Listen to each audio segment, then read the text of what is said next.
service. There was a survey done by Angus Reid in 1991 right here in Canada that says, and I'm just looking up the numbers to make sure I got them right here, 1 in 3 people they serviced, asking about services like restaurants, banks, and department stores, said they have been into an experience such that they would not ever return to that piece of business again.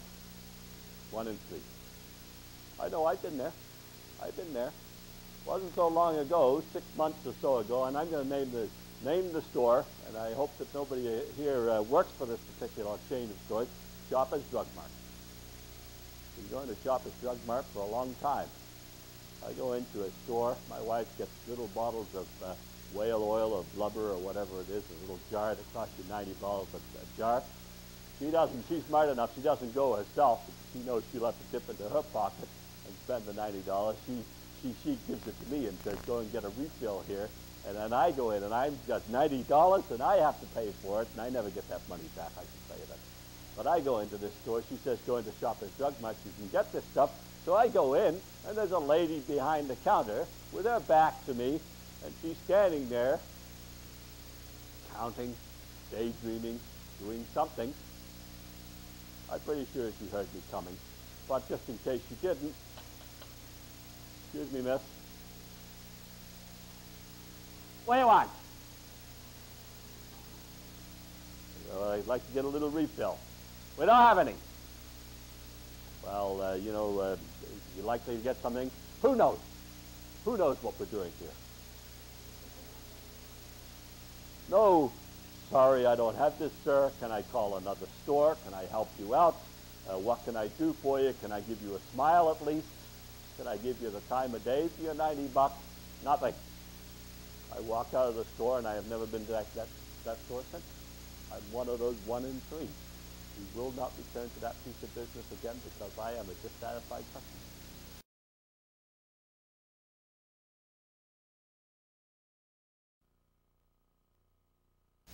Corporate structures look like this. This is not an old one. I didn't take this out of your organization. I made this up. 12, 14 levels of people, from the CEO to the president, to the executive president, to the senior vice president, to the senior executive vice president, the senior assistant vice president, executive director, staff managers, senior managers, managers, supervisors. God, they're all over the place. There's about 14 levels here. But you know that. Lots of you work for that organization. But it isn't working very well in some cases. It's not working very well because what happens is when you run into trouble, when your corporation runs into trouble, when the profit margins are no longer there, when the customers are no longer buying, when the stock prices are going down, somebody at the corporate level, a vice president, says to the guy underneath him, hey, what's going on down there? Why are we losing share? I don't know. I'm going to find out. He says to the next guy down, hey, what's happening down there? I don't know, we'll find out. And it goes all the way down, right down to the staff level, and the staff guy down the bottom says, I'm glad somebody asked. I've been sitting down here 20 years telling people what's wrong down here, and I am now in a position to tell you what's wrong. So he tells his boss. His boss says, well, that's nice, I'll tell my boss. He tells his boss says, I don't think we can say it quite that way.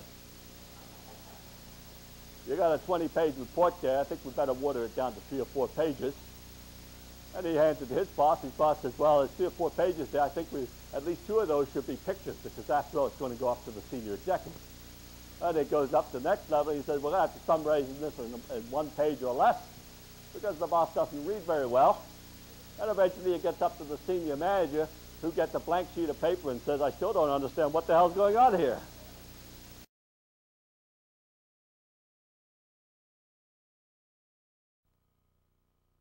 Very quickly.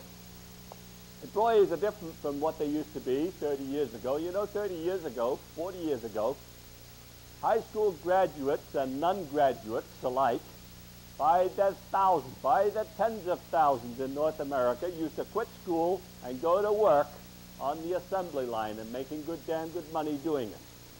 And they would join the assembly line and they would learn some functionary part of that assembly line, and for the next 30 years they would do it.